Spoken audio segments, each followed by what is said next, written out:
Hello, I'm Secretary of State Chris Warner, and I serve as the Chief Business Officer for the state of West Virginia. Part of my responsibility is to make sure that West Virginia is positioned to help create a strong pro-business environment to help grow our state's economy. To do that, my office is working to promote the services and programs available throughout the state to help support entrepreneurs and small business owners. This is part of a video series we call Just 3 Questions. These videos are a series of short interviews that I will conduct with West Virginia business leaders and entrepreneurs. This week, Just 3 Questions is on the road here in Buchanan, West Virginia at A.F. Wendling's Food Service. The company started in Charleston in 1913, providing meat as a supplier to the entire Kanawha Valley.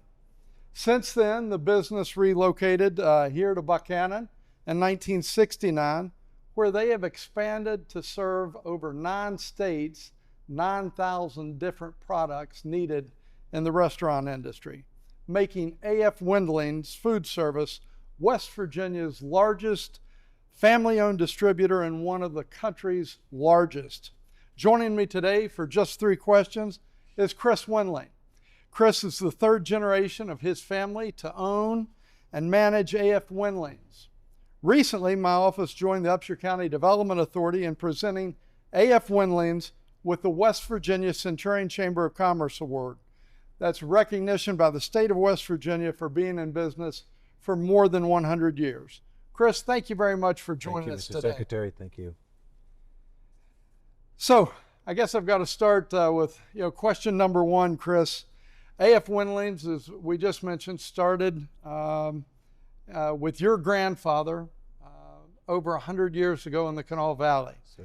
Tell us a little bit about how the company got the start and what your grandfather did to start A.F. Wendling's. So it's a magnificent story. So my grandfather was orphaned at 9 years old, and he was working in a lot of the lumber camps, and he always told my dad that was the worst experience he ever had. So he ended up wanting to get out of that. So he bought a hog and butchered a hog and took it door to door selling it at 13 years old. And that's how he got the company started. And after that, he just kept buying more hogs, and then he got into cattle and became a meat supplier down in the Kanawha Valley area.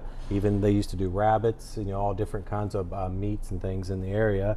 And then my dad ended up taking the company over, and he had a great vision of wanting to be a one-stop shop for his customers, where my grandfather just supplied the meat to restaurants and other people. Dad wanted to be everything, so he had an opportunity to take a company over here in Buchanan, West Virginia, which he did. It was called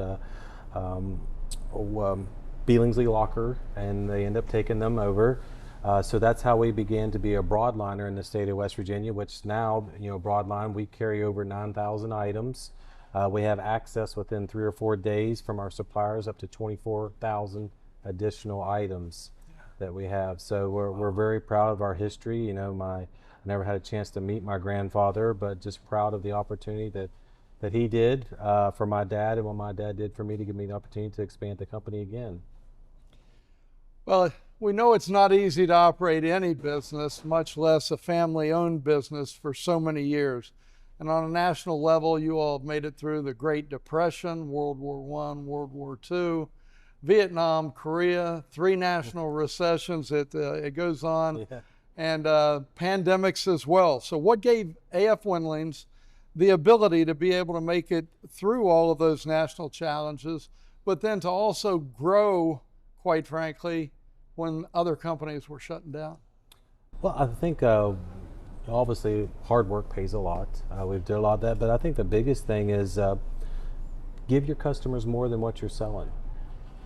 I think that's our secret sauce, as we call it. Mm-hmm. There's a lot of people that can sell food, but we want to give the service along with it. We have a motto here: we're here to feed your success. That's our goal. Is the more successful we can make our customers, the more successful we become. So, by being that one-stop shop for the customers and offering so many items and all the other things that we can do for them, it helps them be successful to feed their success. So you service hundreds of different types of businesses like restaurants, cafes, coffee shops, and food trucks. Knowing what you know from the A.F. Wendling's experience, what is the best advice you could give to aspiring entrepreneurs who want to open their own business in the food service industry? Wow. Well, I think first of all, don't ever give up.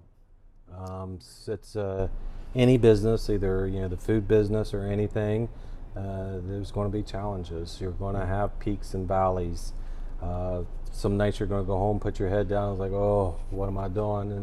And the next morning you get back up and you charge ahead again, and you put your head down that night with big smiles. It's just part of being an entrepreneur. I think the big thing is inspire your employees. I can remember when I first started in the business, we only had 17 employees. We've got 132 now. So I still try to make sure I get my message across, because we only had 17 employees. I interaction every day with them, telling them about the dreams and what I wanted to do and how they could help us get there. So I still have to do that with 132 people. So it's more challenging, but make sure they know where you want to go. I think your employees and building that team is very important. And the big thing is, don't ever give up. Don't ever give up. Well, I want to thank you for your hospitality here today. Your wife, Charity, you've got Christina and Charlie and Colton. I want to wish you all the most success for the next 100 years. And I know that we'll see A.F. Wendling here. Thank you again for being with us today. Thank you. Thank you. Thank you for joining us today.